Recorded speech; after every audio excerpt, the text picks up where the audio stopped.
guys, welcome back to the Style and Beauty Doctor on YouTube, and in today's video we're going to be talking about how to go on a girls trip but also come back with your friendship intact. So recently I spent 8 days in Paris on a girls trip and everyone is speaking to each other. No one got into a fight, no one was injured. Everything is good, and this is not even our first time going on a trip together, and I've been on other girls' trips before, and I figured, you know what, let me just impart some advice, so keep watching.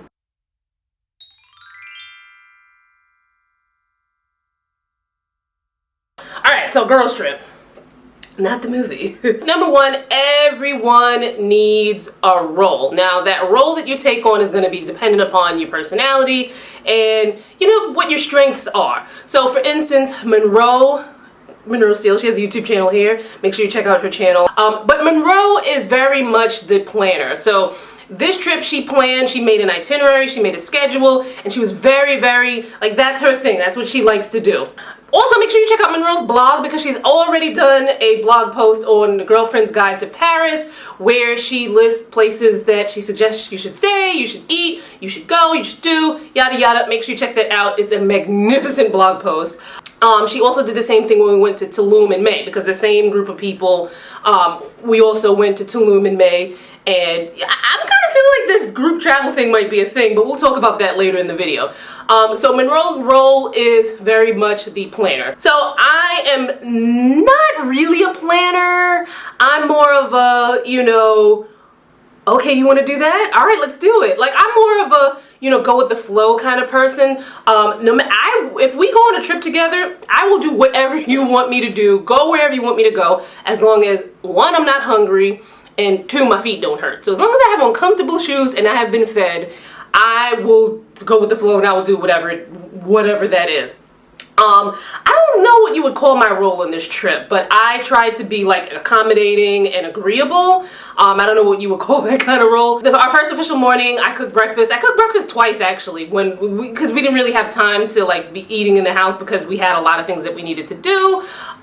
We stayed in an Airbnb, and that information is also, you know, you can find that in Monroe's blog post. I picked up the tab a couple of times when we went out to eat, you know, as long as it was like under a certain amount.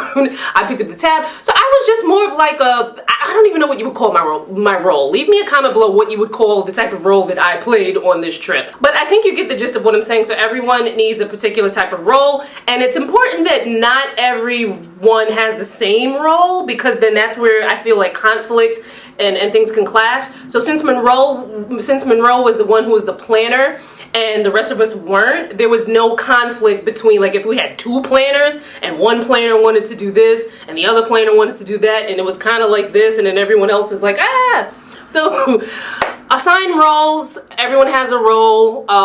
You don't want too many people doing the same role because then it can lead to conflict, and I think you get what I'm trying to say here. So let us move on to point number 2. Okay, point number 2, and these aren't in any particular order, but point number 2 is probably one of the most important aspects of going on a group or a girls trip. Everybody has to be financially aligned. Now, had I gone on this trip, actually, if this was 2 years ago, I would not have been able to afford to go on this trip, so I would not have gone on this trip. But everyone has to be financially aligned. A lot of times, we split the bill evenly. I'm not a huge drinker. I may have 1 or 2 drinks. Other people may have more drinks. Now, normally when I go out, in the back of my mind, I'm kind of thinking like, I only had 1 drink and you had 10. Like, how is this even, right? But because our group dynamic is so evenly yoked, I didn't mind splitting the bill in this circumstance here. But if you're someone who does have that kind of issue, these are things that you kind of need to talk about before you go on your trip, because it can cause some conflict. Like, who wants to be at dinner and, you know, everyone's having a good time, you've eaten and you're moving on to dessert, and, you know, you're fighting over the bill, like you're on some Real Housewives of somewhere show, and that's not fun. So make sure everyone is financially aligned.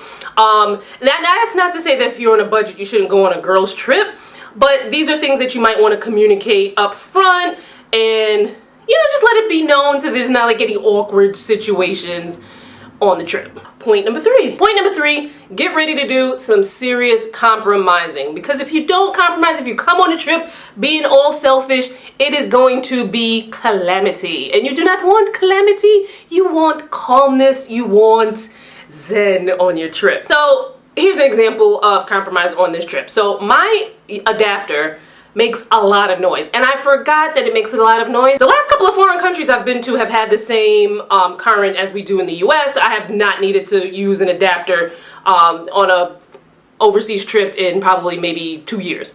So I forgot that my thing makes a lot of noise, but even though it makes a lot of noise, it's like the fan or something then that cools it down. Even though it makes a lot of noise, that noise does not bother me. I could sleep through it. I sleep through a lot of things. So on this trip, we didn't get our first choice of accommodations for an Airbnb, so we had to share beds. Normally I prefer to have my own room, but the dynamic of this trip meant, staying together in the same quarters, and we weren't in the Airbnb that often anyway for it to be anything that was annoying, so it was just fine. So I shared a room with Kayla Walker. Now, when Kayla heard the noise that the adapter was making, she was like, oh, okay, I'm not gonna be able to sleep with that.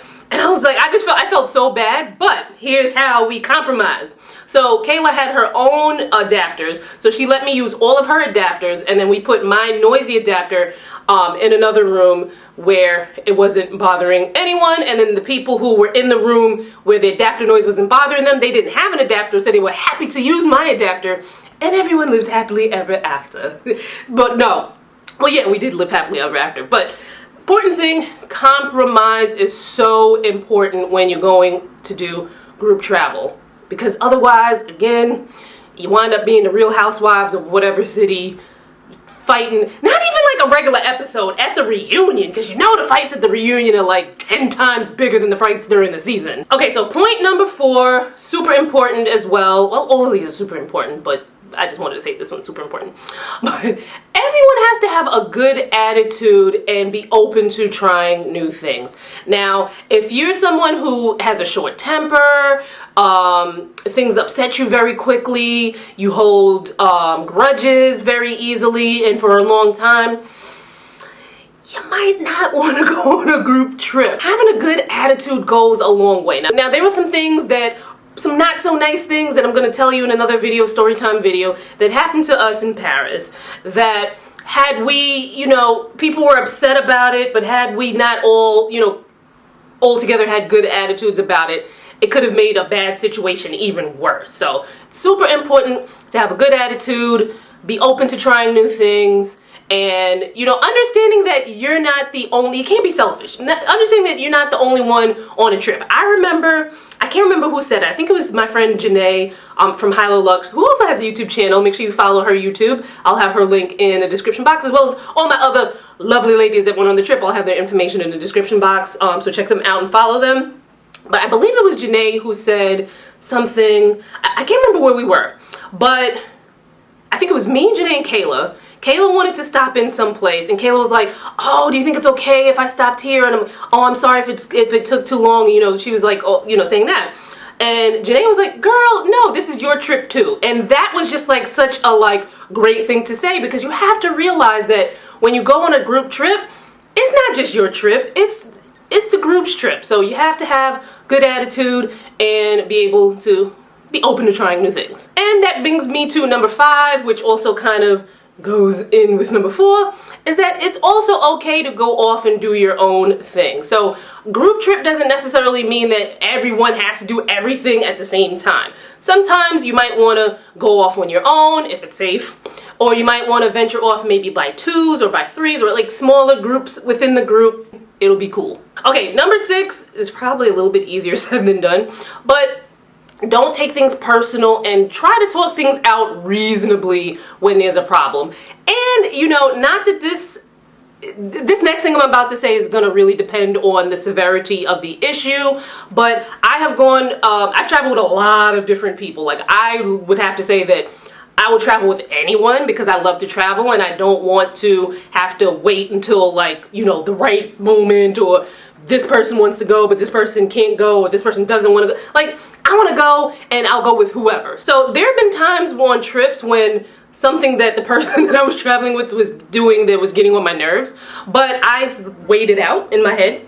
I said, okay, this person is not necessarily someone that you see every day in your everyday life. Someone that you're not necessarily friends with, and that you don't have like a friendship outside of like pretty much anything. Is it really worth bringing up this small thing when you think about it? The trip is only but maybe 2-3 days long. Does it really make sense to get upset over this thing when you are probably not going to see this person again for, you know, God knows how long? So that's how I kind of look at things sometimes. Like, is it worth bringing up conflict? And when conflict does arise, because it happens, like as a matter of fact, there was a huge misunderstanding amongst our group where people interpreted something that I did as like, I was like, oh my God, I can't believe you thought that I did that, because, you know, that's not, I can see how you thought that I thought that. I know I'm not making any sense, but I can see where you thought that I was being rude, but I wasn't even paying attention. I was like in my head, like thinking 50 million other things. So I wasn't reacting fast enough to a situation, but to the other person, it looked like I was being a rude biatch. So and the funny thing is, I didn't realize that they felt that way until days later. And then days later, I'm like, oh my God, I'm so sorry. I didn't mean to do that. Like, I didn't mean, they were like, oh girl, please let it go. We're fine. But I don't like hurting people purposely, you know. Well, I don't like making people feel bad, you know, when they shouldn't, because sometimes you gotta let people feel bad. But in this instance, I did not want it. It was not my intention to make anyone feel bad. So I apologized. I hugged. I kissed. I said I was sorry. They kept telling me, girl, we've been okay a couple days ago. You can calm down with the apologies. But I just, you know, you want to talk things out and make sure that, you know, the air is clear. But also look at the situation and make sure it's even worth bringing something up.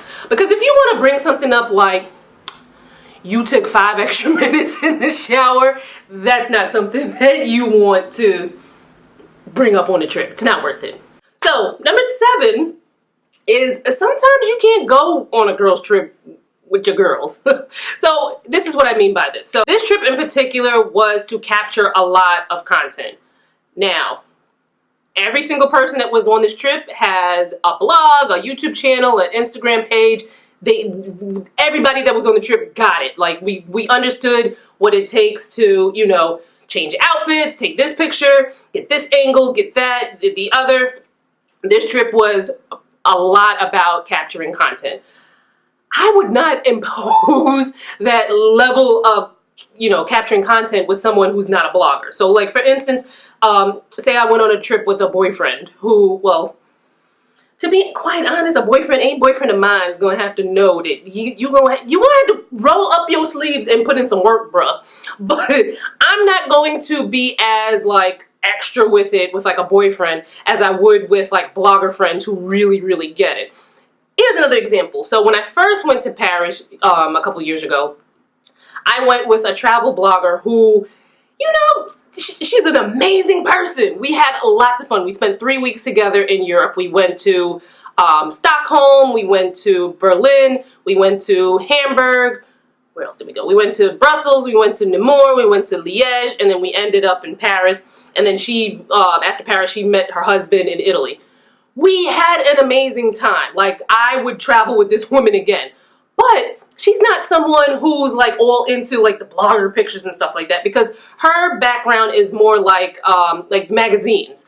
And with magazines, usually they have a photographer or they get like a stock image or something like that. So it's not as important to get these shots for someone with that type of background as it is for someone like me who is a blogger / influencer, whatever they call it as these days.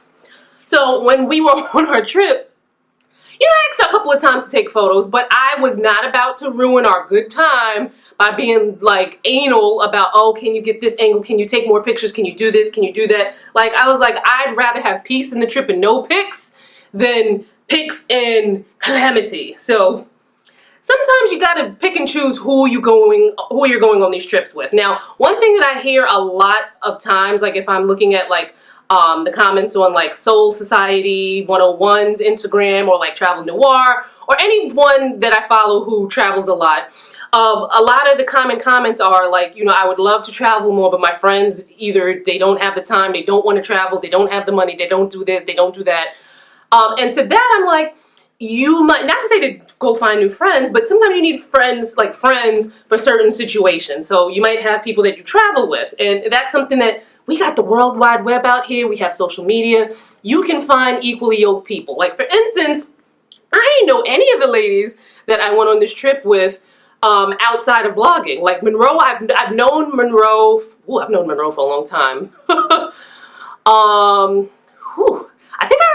I think I've known Monroe and followed Monroe since maybe like 2010, 2011, like sometime really early in the 2010s. But we didn't start hanging out until maybe a year or two ago. But none of these other ladies are people that like I grew up with, or that live in my neighborhood, or, you know, people that I've known outside of blogging. I met them all through blogging. And, you know, if you're looking to travel more and your immediate circle is not, you might want to broaden your circles. And again, it's, like I said before, it doesn't mean go ditch your friends. It's just that sometimes for certain things you might have to have certain friends for that situation. So go find some travel friends is basically what I'm trying to say. Okay, so I have done enough talking here, and it is completely hot. It started out being cold this morning. I was like, yes, I'm gonna have a great time shooting. Closed the window, turned off the fan, and now I'm about to melt. And I gotta go to the dentist, so I can't be melted in the dentist chair. But leave me a comment below. What are some of your experiences with going on girls trips / group trips? Do you like to do them? Do you not like to do them? Do you like to travel within a group? Do you like to travel with maybe like 1 or 2 other people? Do you like to travel solo? Speaking of solo travel, that is something that I also do pretty often, and I have a video on, you know, how to be a solo female traveler and some tips and tricks on that, so make sure you check out that video. I'll have it linked. And follow me on social. Links in the description box, and I'll see you fine folks in my next video. Bye guys.